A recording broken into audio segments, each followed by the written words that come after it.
Hello, I'm Timothy Linsdau. I'm a video producer, Christian, amateur historian. I like politics. And one of the things I found that lights up the screen and the replies today is the discussion about creation and evolution.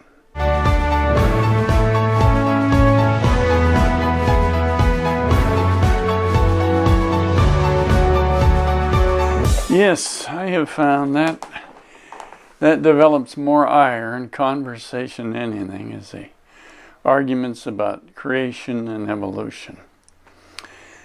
Before the time of Darwin, I suppose there were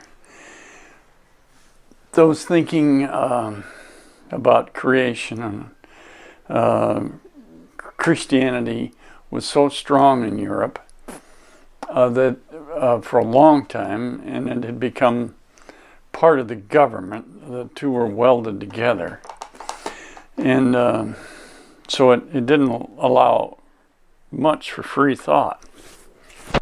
Well, over time that began to change. I don't see that any different than the Old Testament with the Israelites and their up and down relationship with God, which seems to be the nature of man, that we have that coming and going of thought. But anyway, by the time of Darwin, whatever his motivation was, if his motivation was, some say it was because of his lack of faith in God. I think his father was a pastor. Who knows what that dynamic can do to people. I've heard of such things. Parent-children relationships, when a father is very strong in his faith or involved in their church, the children either can be very involved or reject faith in God. But anyway, in Darwin's observations, such as on the Galapagos Island, the thing with the different finch beaks and that kind of thing, he saw this kind of what seemed to be a progression to him. And if you don't take Genesis for its word, in other words, that God created everything in a week, and of course there's variations to that, but I believe it's what the word says is what it is. He did do that.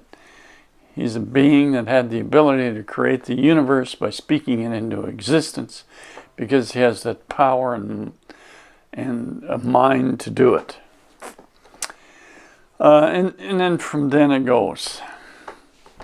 I don't think the evidence for evolution is presumption based on what you assume happened in the past, and that what happens is consistent. It doesn't change that much over time.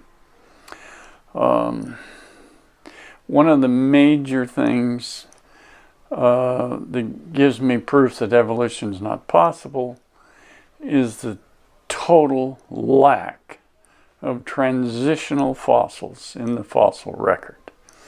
Now I can hear enormous complaints. Oh yes, there's this and there's that, there's Lucy, there's the feathered dinosaurs, all of that stuff. I've read the articles, I've read books on it.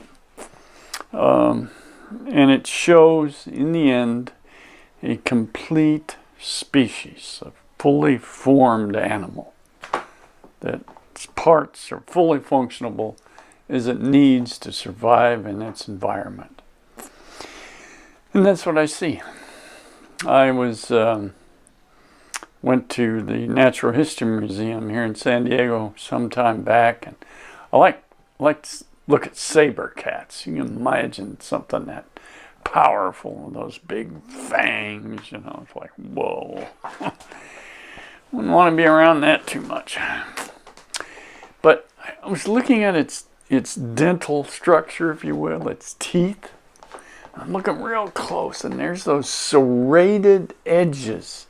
Not just sharp angles, but serrated edges. Just like shark's teeth.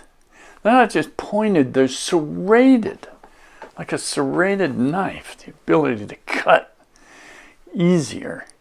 And I just thought, this animal was made perfect to fit into its environment. And I see no transition or accidental halfway things. I think the thing to remember in nature, when something is it's not fitting its environment as well as it should, it's not going to survive.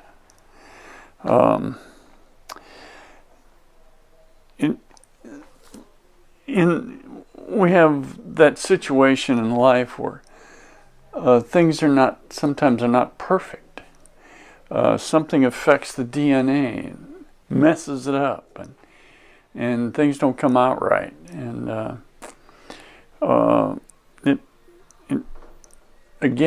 it makes that species or that animal weak, and they won't survive.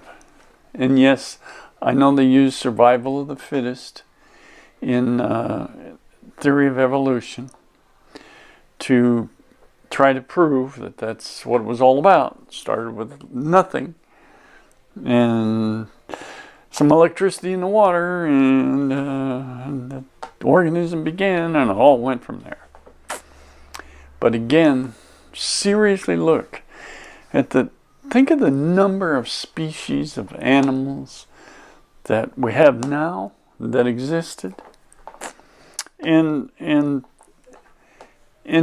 think of that, millions. Well, wouldn't there have to be billions of transitional fossils to get through there? Each little incremental change over millions of years. It would have to be phenomenal amounts of it, and there isn't any. As I said, in the transitions they show, they are perfectly formed organisms to fit their environment, and down in their DNA, the adaptability to adjust to an environment. That is what you will see. So the accidents in nature that cause any kind of change usually leads to death. But let's get back to the finch beak thing. Down in our DNA, we have the ability to adapt to our environment. That's through the whole system.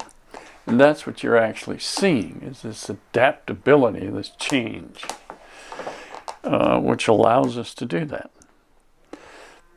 There's enough evidence in humans, I suspect, when you think of the weather changes. Now here in San Diego, some people are going to say, you don't have any weather change at all. In some way that's true. As this week in December, we're supposed to hit 80 degrees. And that comes from a weather phenomenon that's been named Santa Ana's. And it's an airflow that becomes compressed, blowing from east to west, and that compression heats things up. That's my simple view of it. And but the human beings have the ability to adapt to the colder weather and eventually become used to it. And then we'll hit summer and it'll ramp up, and we got to get used to the heat. So we get this up and down change. And I know that's a microcosm of adaptability, but that's what is built into our DNA to do that. Now, animals producing quickly enough in different environments, they can adapt and change. There's good evidence in cave animals like cave fish. There's evidence to show that within a generation, the eyesight lack of or improvement can change rather quickly. And that has to be down in the DNA to adapt. That has to be already in there, built in to adapt and change. and it can go one way and it can go back again. There's some evidence in that in work that was done with foxes, I think in Russia. Well, they took the wild fox, which has a coat. I've been around big game animals when I was a kid, and you see their coats are adapted to camouflage them. Well, when they took these foxes and put them into cages, if you will, and then breed them, over time they would lose that natural color, and they would develop colors like you would see in dogs. And that shows it's down deep. It's not something that takes a lot to make it change. And so that's what I see. I've been studying this, reading articles, reading books, listening to scientists. There are numerous science organizations now. Christian organizations. They're Christians. They're scientists, though. They have PhDs from leading universities. You know, you can take them on like the organization Answers in Genesis, Institution of Creation Research, and there's others.